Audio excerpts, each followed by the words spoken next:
a dear friend of mine from Coventry, England, born in the early 60s, was visiting, and I put on for her Tom Jones' great rendition of What's New, Pussycat. So I asked her, does she know who wrote it? She didn't.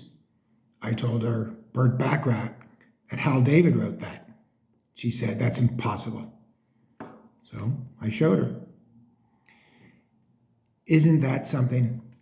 There's a whole mass of people in England who've enjoyed a song like that and didn't know that Burt Bacharach and Hal David had written it. They worked in the Brill Building in New York, which was a sort of a factory for songwriters. Everybody had a studio. Everybody was running around, writing songs, pitching songs.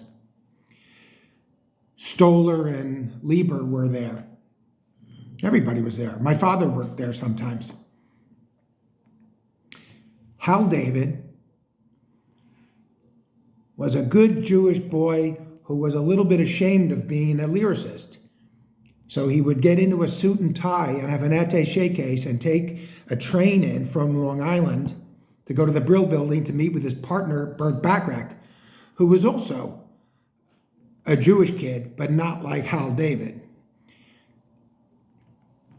Burt Bacharach lived the WASP life, a sweet life, a life of jet setters. He was married to Angie Dickinson, and he would fly over to London and fly over to Paris. So he would fly in for a meeting with Hal David, and there they were, the boy chick in his gray wool suit and his attaché case, and Burt Bacharach, handsome, chic, sophisticated, and they produced a body of work that we can only all agree is genius and greatness and pure beauty. And when we get out of high school and we get away from what's cool and what's not cool, what's hip and what's not hip, and we just think about what's beautiful, well, Burt Bacharach is beautiful. Burt Bacharach and Hal David. So I feel very, very emotional today. I'm sure many of you do.